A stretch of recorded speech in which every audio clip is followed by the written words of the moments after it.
¿qué tal? Me habría gustado seguir con más información sobre arte prehispánico, pero los temas que abarcaremos son muchos y tenemos que avanzar. Pero para que ustedes puedan profundizar un poco más en el tema, les dejo acá dos recomendaciones de lectura. No son tareas, solo se los recomiendo.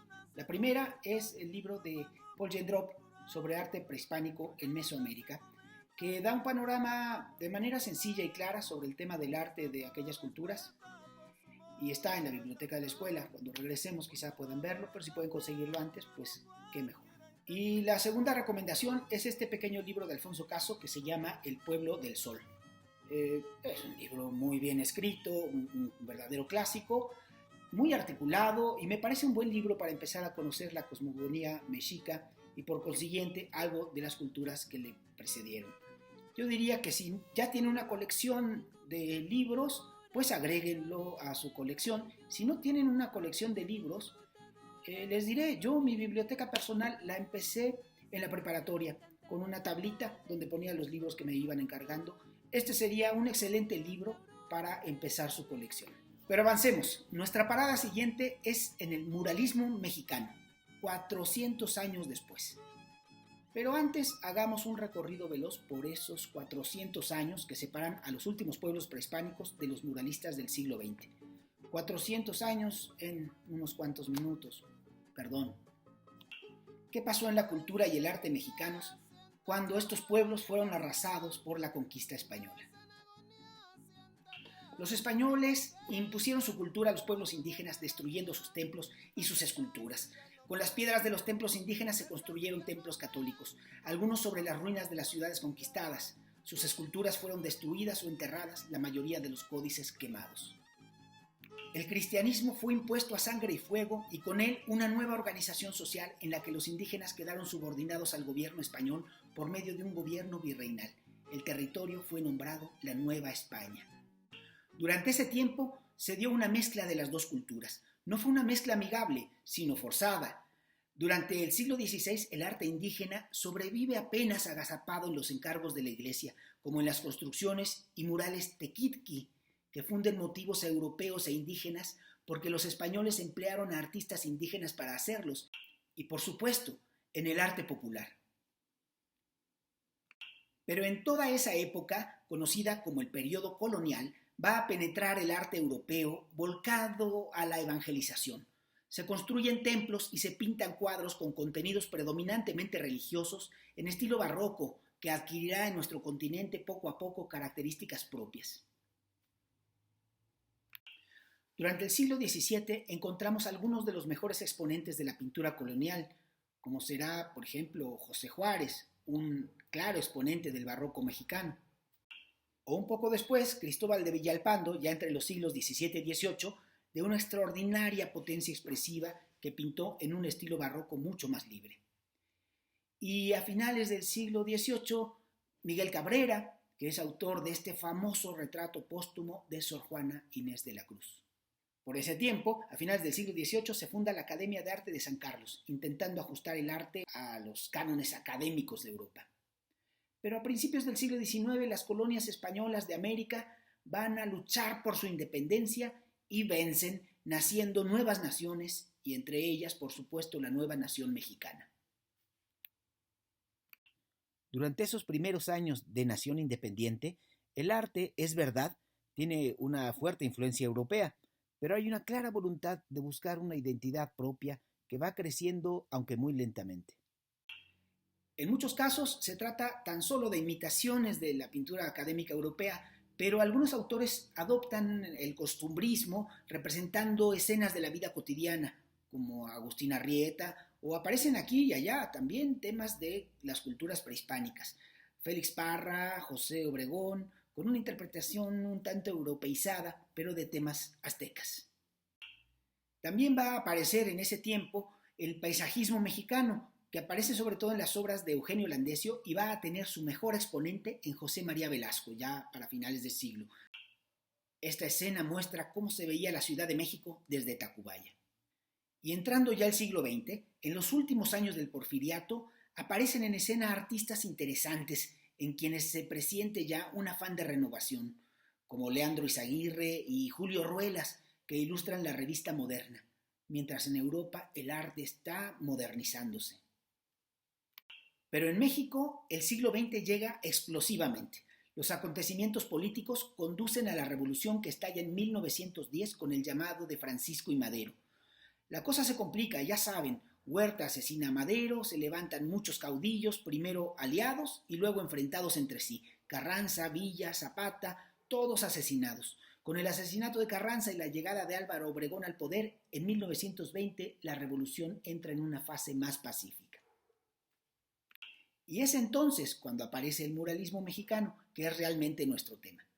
Ahora vamos un poco más despacio. Los artistas más jóvenes están cansados de una pintura académica y europeizada y de una enseñanza arcaica. El nuevo Estado mexicano revolucionario necesita consolidarse y echa mano de los artistas. El presidente Álvaro Obregón nombra secretario de Educación al intelectual José Vasconcelos, y este nuevo ministro de Educación lanza un plan de renovación de la cultura mexicana que incluye alfabetizar a la población, construir bibliotecas públicas y usar el arte como elemento educador. Para ello, invita a los pintores, que para ese momento eran los más prometedores. La idea era facilitar que pintaran en los edificios públicos y fueran así murales educativos, que retrataran al pueblo y le enseñaran su historia y sus tradiciones. Diego Rivera, que se hacía ya de cierto prestigio en Europa, es llamado para decorar los muros de la universidad en 1921. Acepta, y algunos de los pintores que se le unieron hicieron murales también en esa primera generación de muralistas. Por ejemplo, Fernando Leal, Ramón Alba de la Canal, Jean Charlot, Fermín Revueltas. Luego se unieron José Clemente Orozco, a quien debemos el conjunto mural sobre la Revolución Mexicana, que es una de las obras maestras del muralismo, y David Alfaro Siqueiros, el más político y más vanguardista, y que tomó la batuta del movimiento, convocó a la formación del sindicato y realizó también murales magníficos, aunque los primeros quizá no fueron tan espectaculares como los que haría más tarde. Estos primeros murales fueron pintados en la universidad, en la escuela preparatoria, y los jóvenes estudiantes todavía no entendían muy bien de qué se trataba este lenguaje nuevo, que estaba en búsqueda de una nueva estética mexicana. No les gustaron, atacaban a los murales y a los muralistas. Orozco incluso tuvo que suspender el trabajo un tiempo, pues decían que estaban pintando monotes en los muros. Pero el muralismo progresó, Orozco terminó sus murales. Al principio José Vasconcelos estaba encantado con la idea del muralismo, pues los pintores cobraban apenas un salario de obrero y decoraban metros y metros de muros. Pero poco a poco el movimiento muralista fue independizándose de la idea original de Vasconcelos. Vasconcelos quería que los murales tuvieran un carácter descriptivo de la cultura mexicana, de su historia y de sus tradiciones. No era una mala idea, y de hecho así fue, pero los pintores tenían su propia cabeza y sus propias ideas y fueron añadiendo cada vez más temas del presente mexicano y posiciones críticas con respecto a la historia y a la política del presente. El muralismo se convirtió en un movimiento artístico y político a la vez. Se identificaron con las clases proletarias, con obreros, con campesinos y fundaron un sindicato al que llamaron el SOTPE, Sindicato de Obreros Técnicos, Pintores y Escultores. Los pintores eran jóvenes idealistas y algunos de ellos tenían ideas de avanzada, vanguardistas en lo artístico y vanguardistas en lo político. Quizás Siqueiros el que más. Para ese momento de la historia, la Revolución Rusa había triunfado y el socialismo se anunciaba como el sueño de reivindicación de los derechos proletarios. Intelectuales y artistas de todo el mundo se sentían atraídos por encontrar una alternativa que respondiera a las contradicciones del capitalismo moderno. Y se creaban partidos comunistas por todo el mundo. Y México, por supuesto, no fue la excepción. Y así el movimiento muralista empezó a tener una fuerte filiación con este pensamiento socialista. Estos contenidos socialistas empezaron a aparecer en los murales, poniendo nerviosos a Vasconcelos y a los gobernantes. En esa tensión se va a desarrollar el muralismo mexicano.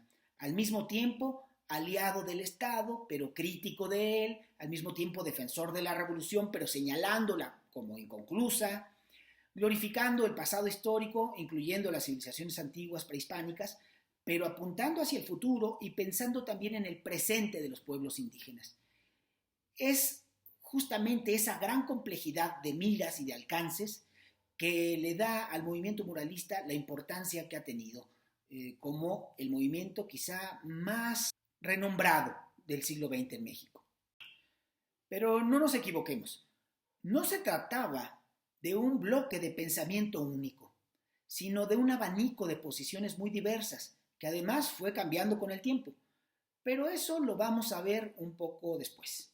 Veremos que el pensamiento de Diego Rivera se confrontaba muchas veces con el de Siqueiros y que Orozco tenía otra visión del mundo y de la vida, pero el día de hoy lo voy a dejar acá porque solo quería introducir el tema hablando un poco de la gestación del movimiento muralista, cómo nació. Pero después hablaremos un poco más de los contenidos generales del muralismo. Y algunos de sus compañeros nos van a hablar de pintores en particular y de algunos murales en sus videos. Voy a dejar aquí abajo en los comentarios un pequeño documental sobre el muralismo mexicano y quizá por ahí algún video cortito también sobre el mismo tema y una lectura que quiero que hagan. Entonces, vean el documental y hagan la lectura. No voy a dejar ninguna tarea para entregar, pero dediquen tiempo a eso, a los videos, a la lectura y por supuesto quiero que esta semana la dediquen a empezar a preparar el guión para su video. Como pueden ver, el muralismo está ligado a la Revolución Mexicana en su origen, pero no se agota en ello. No es que la revolución sea su tema es México, en general, pasado, presente y futuro. El momento histórico inmediatamente posterior a la Revolución Mexicana fue propicio para una renovación en todos los ámbitos, en la literatura, en el pensamiento filosófico y, por supuesto, en las artes plásticas. Bueno, continuamos en la siguiente. Nos vemos por ahora. Cualquier duda me escriben.